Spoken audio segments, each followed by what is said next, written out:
नमस्कार. आपल्या सर्वांचे चॅनलवर स्वागत आहे. आज आपण बघणार आहोत आपली प्रत्येक इच्छा, प्रत्येक प्रार्थना जिथे ऐकली जाते असे एक ठिकाण. तुम्ही कधी आला आहात का अशा ठिकाणी? जर तुम्ही नागपूरमध्ये असाल किंवा वन डे ट्रिप प्लॅन करत असाल तर येथे नक्की भेट द्या. चला तर मग आज आपण आलो आहोत निसर्गरम्य आणि शांत अशा ठिकाणी. हे विदर्भातील अतिशय प्राचीन आणि पवित्र स्थळ आहे. नागपूरपासून जवळपास 35 ते 40 किलोमीटर अंतरावर कळमेश्वर तालुक्यामध्ये असणारे आदासा हे गाव. आदासा गावामध्ये टेकडीवर असणारे निसर्गरम्य आणि मनाला शांतता देणारे हे आदासा गणपती मंदिर.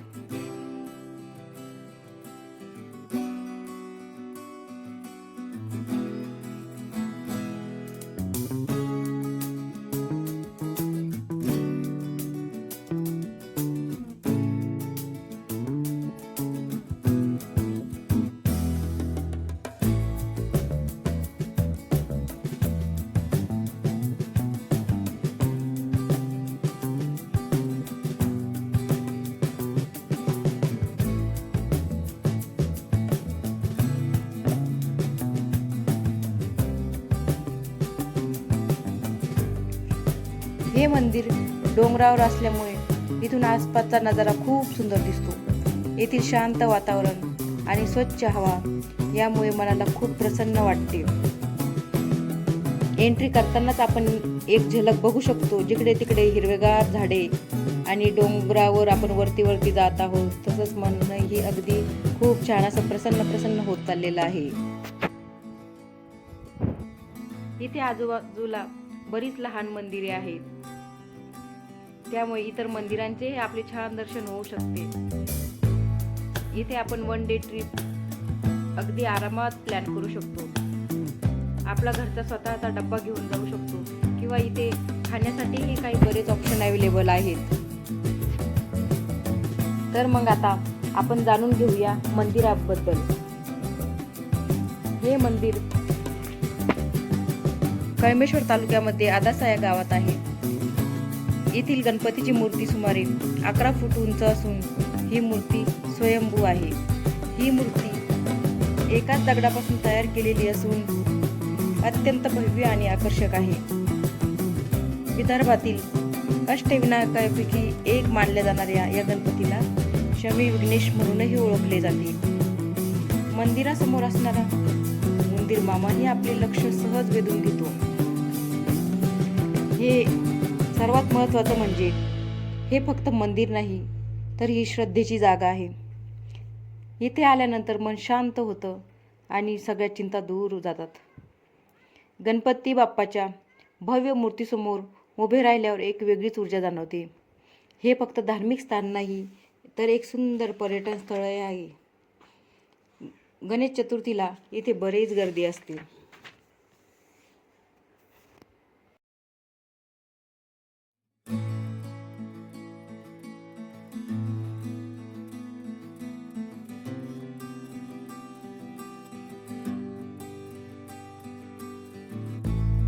बघता क्षणी कुणीही भारावून जाईल असा येथील निसर्गरम्य परिसर आहे.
तर मग एकदा नक्की भेट द्या आदासा गणपती मंदिराला. तुम्हाला जर हा व्हिडिओ आवडला असेल तर व्हिडिओला लाईक करा, शेअर करा आणि चॅनलला सबस्क्राईब करा. पुन्हा भेटूया एका अशाच नवीन व्हिडिओसोबत. धन्यवाद.